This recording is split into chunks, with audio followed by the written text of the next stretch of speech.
Assalamualaikum warahmatullahi wabarakatuh. Halo anak bapak siswa-siswi kelas 6. Kita bertemu lagi pada pembelajaran TIK. Pada pertemuan kali ini kita akan belajar menggunakan fungsi argumen pada Microsoft Office Excel. Nah, untuk anak-anak yang memiliki buku, silahkan buka bukunya halaman 9. Nah, kita akan membuat tugas yang ada pada halaman 9, yaitu tugasnya menentukan kelulusan berdasarkan nilai yang diperoleh. Pada pertemuan sebelumnya kita sudah belajar menggunakan fungsi logika, yaitu untuk menentukan jumlah diskon yang diperoleh berdasarkan jumlah barang yang dibeli. Nah, minggu yang lalu pada pertemuan sebelumnya kita sudah menggunakan fungsi if juga, tapi untuk menentukan diskon dari sebuah harga atau diskon dari harga belanjaan. Dan pada pertemuan kali ini kita akan menggunakan fungsi if-nya untuk menentukan kelulusan berdasarkan nilai yang diperoleh. Silakan anak-anak perhatikan pada buku atau perhatikan pada video ini. Yang pertama, kita akan membuat tabel seperti yang ada di buku. Nah, seperti ini. Perintahnya, buatlah tabel seperti contoh berikut. Di sini ada sebuah tabel yang memuat data berupa nilai yang diperoleh oleh siswa. Nah, ini mungkin satu orang siswa. Nah, perolehan nilainya seperti ini. Kemudian ada keterangannya di sini. Nah, kolomnya terdiri dari nomor, kemudian mata pelajaran, ulangan, dan keterangan. Pada bagian keterangan, ini nanti yang akan kita gunakan fungsi argumen atau fungsi logikanya. Di sini keterangannya lulus atau tidak lulus. Nah, ini dicari atau ditentukan berdasarkan nilai ulangan yang diperoleh. Sekarang kita lanjutkan kepada langkah kedua. Kolom keterangan diisi dengan pernyataan lulus atau tidak lulus. Aturan untuk menentukan lulus atau tidak lulus adalah sebagai berikut. Nah, di sini ada ketentuannya untuk menentukan lulus atau tidak lulus. Yang pertama, jika nilai ulangan lebih dari 74, keterangannya adalah lulus. Nah, ini yang pertama.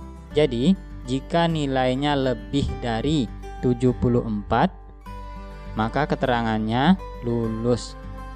Jadi, kalau misalnya nilainya 74, berarti dia tidak lulus karena di sini keterangannya lebih dari.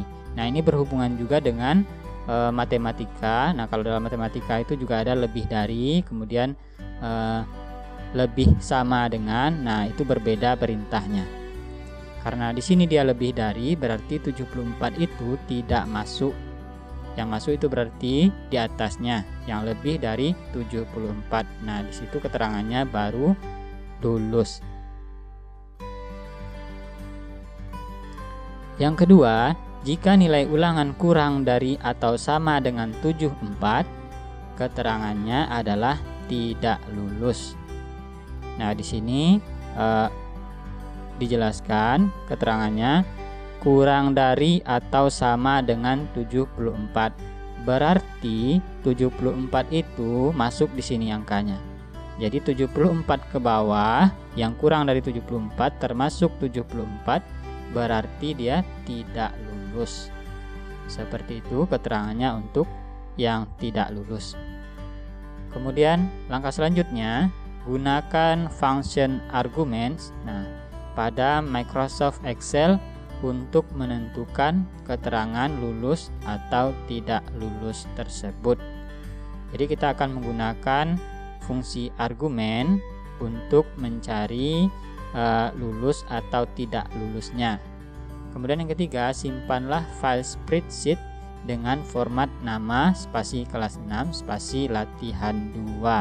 Jadi anak-anak nanti simpan filenya dengan nama file, nama, nah tulis nama, kemudian kelas berapa, 6 apa misalnya, kemudian dikasih spasi lagi latihan 2, baru nanti disimpan. Sekarang kita akan langsung masuk kepada Microsoft Office Excel. Nah, kita akan membuat tabel seperti yang sudah kita jelaskan tadi. Sekarang kita buka dulu Microsoft Office Excel.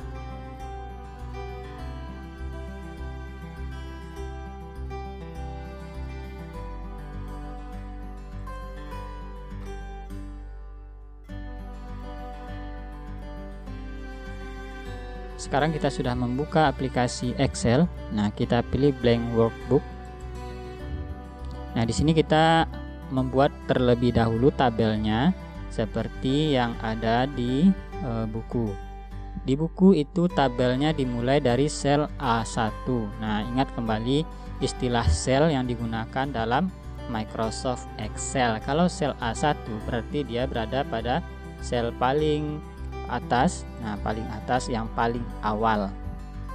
Tapi di sini kita tidak akan memulainya dari sini karena kita akan menambahkan identitas terlebih dahulu pada bagian atas, yaitu nama,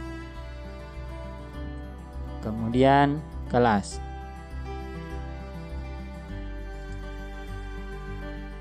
Selanjutnya baru kita membuat tabel berdasarkan yang ada di buku. Nah, yang pertama diisi di sana nomor. Kemudian yang kedua, mata pelajaran.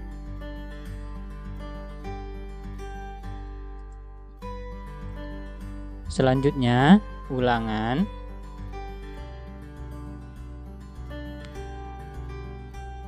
Dan yang terakhir, keterangan.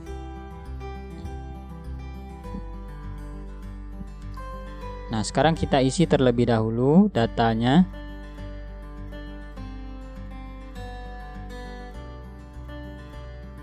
Data yang harus diisi adalah pada kolom nomor, kemudian kolom mata pelajaran, kemudian kolom ulangan. Untuk keterangan nanti kita akan mencarinya menggunakan fungsi argumen. Sekarang kita lengkapi.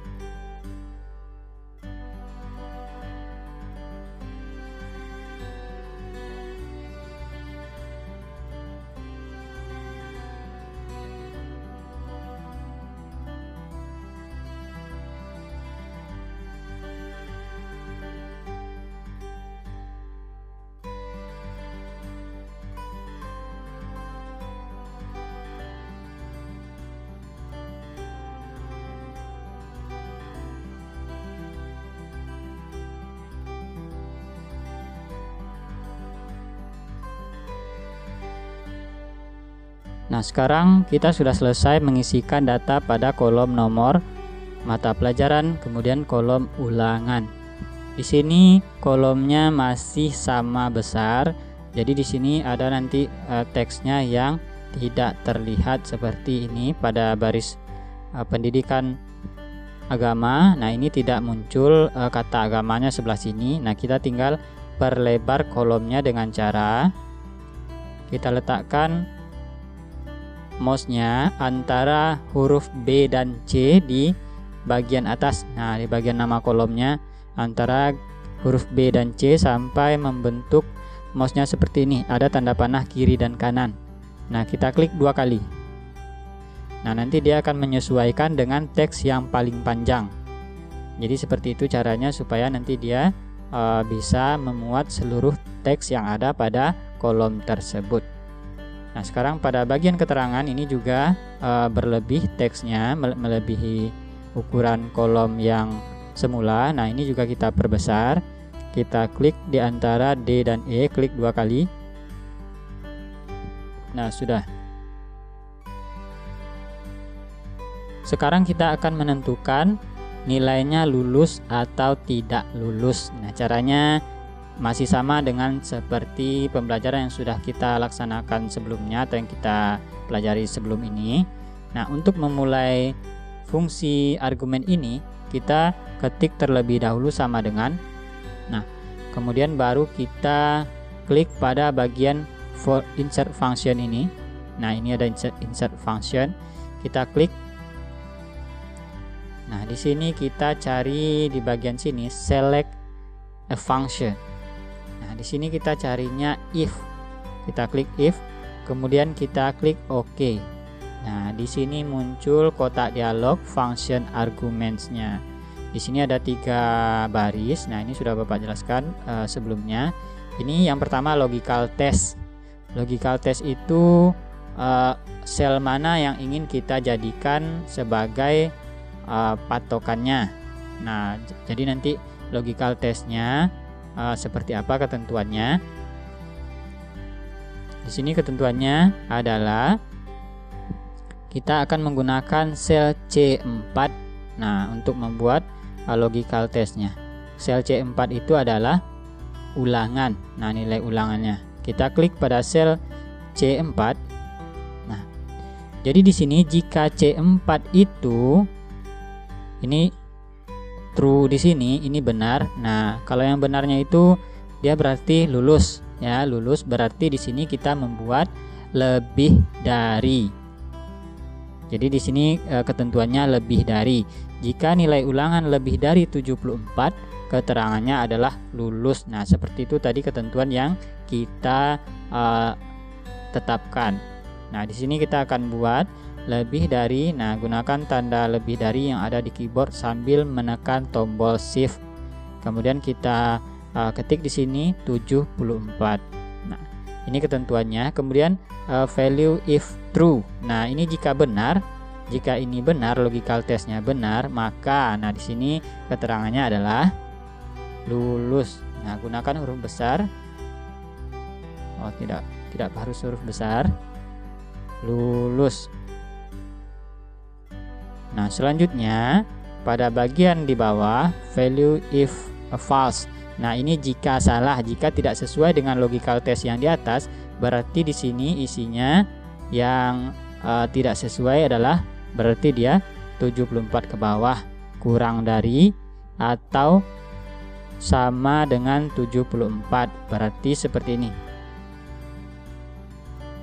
Ini keterangannya tidak lulus, ya. Jadi di sini tidak lulus, langsung diisi tidak lulus. Nah, setelah diisi nanti kita klik OK. Jadi ini ketentuannya, jika dia C4 lebih dari 74, maka dia, kalau nilainya benar, maka dia lulus. Namun jika nilainya tidak sesuai dengan logical testnya, maka keterangannya adalah tidak lulus. Kita klik OK. Nah, sekarang kita peroleh bahwa nilai 80, nah itu keterangannya lulus. Untuk selanjutnya, pada sel-sel selanjutnya kita tinggal mengopi fungsi yang sudah kita gunakan pada sel D4 ini. Caranya adalah kita letakkan mouse-nya pada bagian kanan bawah, nah sampai muncul tanda plus yang warna hitam. Nah, pada titik kanan sebelah bawah. Kita klik, kemudian ditahan dan ditarik sampai ke bawah. Kemudian kita lepaskan. Nah, di sini sudah muncul semuanya. Ini adalah salah satu keunggulan kita mengoperasikan Microsoft Office Excel. Jadi kita hanya perlu mencari pada baris pertama, kemudian kita tinggal mengcopy fungsi tersebut untuk mencari baris selanjutnya. Ini akan memudahkan kita dalam membuat tugas atau mengerjakan file-file tertentu. Sekarang kita tinggal mengatur tabelnya supaya berbentuk tabel, ya, supaya nanti garisnya muncul atau bordernya muncul. Nah, ini juga sudah kita pelajari sebelumnya. Kita tinggal memblok dari sel A3. Nah, kita klik di sini, kemudian kita klik tahan tarik sampai D10. Kita lepaskan. Nah, kalau sudah di blok ini, kita klik pada bagian font. Nah, di ribbon font ini kita cari border. Nah, ini kita klik tanda panahnya, kita pilih all borders. Nah, kemudian kita tinggal atur kolom nomornya, kita perkecil. Nah, sekarang sudah selesai. Nanti jika tugasnya sudah selesai, silakan anak-anak kirim file tugasnya ke classroom masing-masing. Nah, nanti mengirimnya boleh di foto atau boleh mengirim filenya secara langsung. Kalau di foto, nah usahakan posisi memotonya, letakkan mouse-nya pada kolom keterangan yang bisa muncul rumus pada formula barnya. Jadi Bapak bisa tahu sudah benar atau belum fungsi yang digunakan. Nah, silakan anak-anak kerjakan tugasnya, boleh didampingi oleh orang tua atau kakak di rumah. Jangan lupa mengirim ke classroom. Nah, itulah pembelajaran kita pada pertemuan kali ini. Sampai jumpa pada pertemuan berikutnya. Bapak ucapkan Assalamualaikum warahmatullahi wabarakatuh.